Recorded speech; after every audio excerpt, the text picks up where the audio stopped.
शिवानी मांगवानी और आप देख रहे हैं news live. IIMT engineering college में 2 दिवसीय doctor APJ Abdul Kalam sports fest 2025-26 का भव्य समापन। आईआईएमटी इंजीनियर कॉलेज मेरठ में आयोजित 2 दिवसीय doctor APJ Abdul Kalam sports fest 2025-26 का शुक्रवार शाम को भव्य समापन पुरस्कार वितरण के साथ किया गया। आईआईएमटी इंजीनियरिंग कॉलेज को डॉक्टर एपीजे अब्दुल कलाम प्रौद्योगिकी विश्वविद्यालय उत्तर प्रदेश लखनऊ द्वारा मेरठ जोन के जोनल सेंटर के रूप में चुना गया। AKTU से संबद्ध लगभग 20 कॉलेजों के 900 से अधिक छात्र छात्राओं ने athletics, volleyball, badminton, kabaddi, kho kho, table tennis, शतरंज और बास्केटबॉल आदि विभिन्न प्रतियोगिताओं में प्रतिभाग किया। प्रतियोगिता के दूसरे व अंतिम दिन खिलाड़ियों के बीच जोरदार संघर्ष देखने को मिला। प्रतियोगिता में बास्केटबॉल में बालिका वर्ग में आईआईएमटी पहले और दीवान दूसरे स्थान पर रहा। वहीं बालक वर्ग में बीआईटी को गोल्ड और एमआईईटी को रजत पदक हासिल हुआ। कबड्डी में बालक वर्ग में एमआईईटी को स्वर्ण और आईआईएमटी को रजत पदक मिला। बालिका वर्ग में एमआईईटी को स्वर्ण और आईआईएमटी को रजत पदक मिला। शतरंज में बालिका वर्ग में एमआईईटी को स्वर्ण और संस्कार कॉलेज हापुड़ को रजत पदक मिला। बालक वर्ग में एमआईईटी को स्वर्ण और केएसवीईसी बिजनौर को रजत पदक मिला। 400 मीटर रिले रेस में बालिका वर्ग में आईआईएमटी को स्वर्ण पदक मिला। जेवलिन थ्रो में भी बालक वर्ग में आईआईएमटी को स्वर्ण पदक मिला। टेबल टेनिस में बालिका वर्ग में एमआईईटी पहले और आईआईएमटी दूसरे स्थान पर रहे। वहीं बालक वर्ग में एमआईईटी पहले और दीवान पब्लिक स्कूल दूसरे स्थान पर रहे। कॉलेज के सभागार में आईआईएमटी ग्रुप ऑफ कॉलेजेस के चेयरमैन योगेश मोहन जी गुप्ता और आईआईएमटी इंजीनियरिंग कॉलेज के डायरेक्टर डॉक्टर धीरेन्द्र कुमार ने विजेता खिलाड़ियों और टीम को सर्टिफिकेट, मेडल और ट्रॉफी से सम्मानित किया।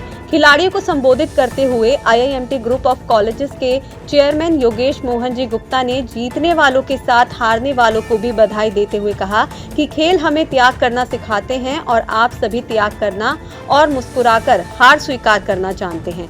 कार्यक्रम में कुल सचिव अमित सिंह, निदेशक प्रशासन डॉक्टर संदीप कुमार, आईआईएमटी विश्वविद्यालय के शारीरिक शिक्षा विभाग के डीन डॉक्टर वीएस पटियाल और खेलों के आयोजन में लगे अधिकारियों ने विशेष सहयोग किया।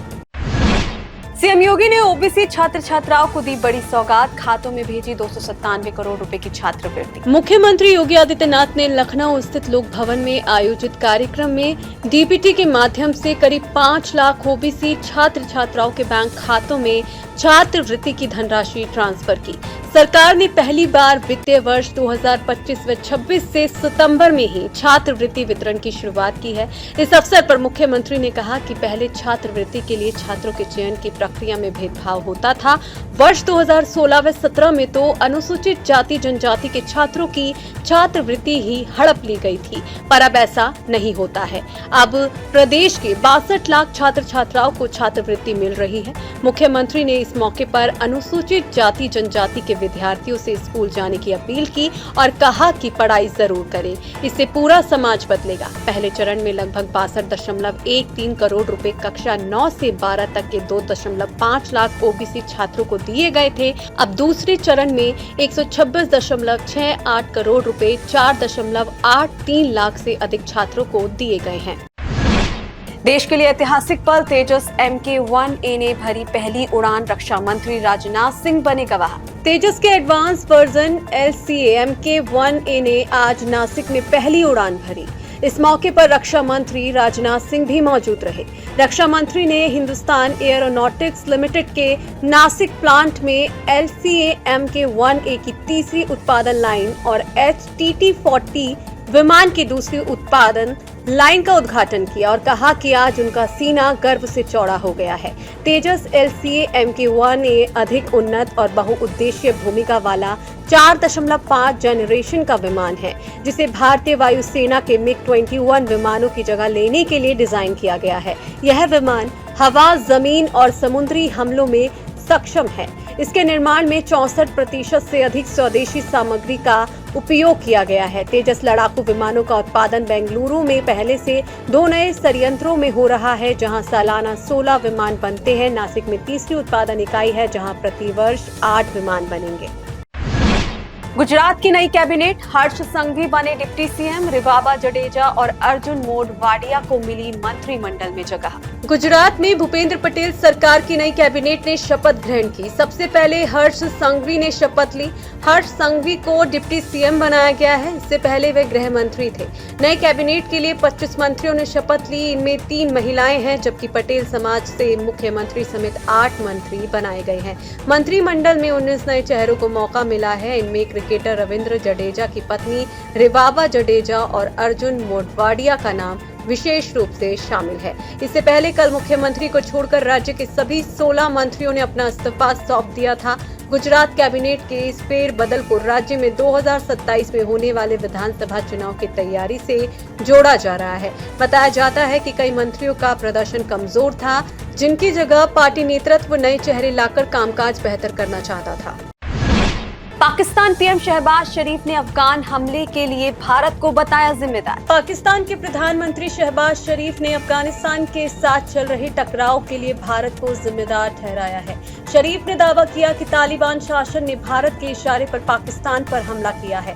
शरीफ ने कहा कि तालिबान के विदेश मंत्री के भारत में होते हुए पाकिस्तान पर हमला किया गया है। इससे पहले पाकिस्तान के रक्षा मंत्री ख्वाजा आसिफ ने कहा था कि अफगान तालिबान के हमलों के पीछे भारत का हाथ है। वहीं पाकिस्तानी पीएम शहबाज शरीफ ने अफगानिस्तान के साथ आपसी सहमति से मुद्दों को सुलझाने के लिए बातचीत पर जोर दिया। शहबाज शरीफ ने कहा कि उनकी सरकार अफगानिस्तान में तालिबान शासन के साथ उचित शर्तों पर बातचीत करने के लिए तैयार है। शहबाज शरीफ ने कहा कि अस्थायी युद्ध विराम को स्थायी युद्ध विराम में बदलने के लिए गेंद अब तालिबान शासन के पाले में है।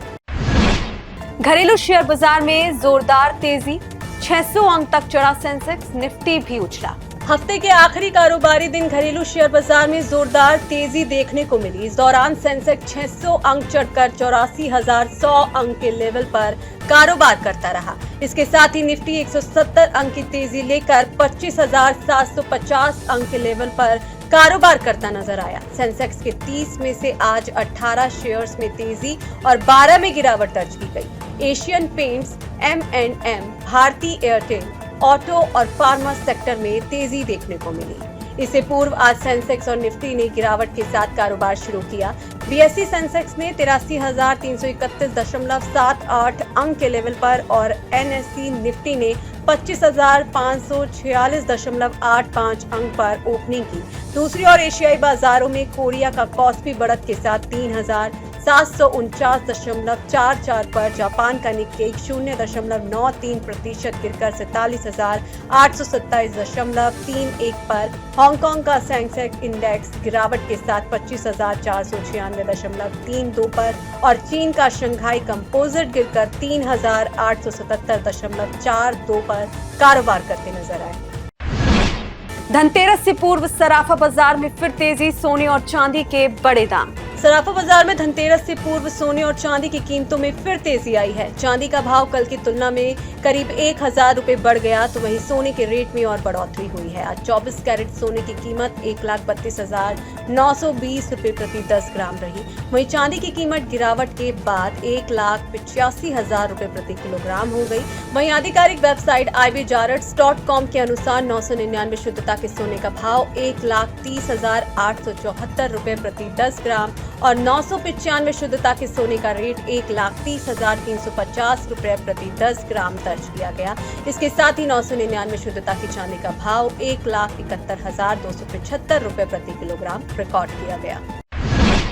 आज के लिए बस इतना ही। कल फिर मिलेंगे देश और दुनिया से जुड़ी नई जानकारियों के साथ। तब तक के लिए देखते रहिए और सब्सक्राइब करिए IIMT मीडिया।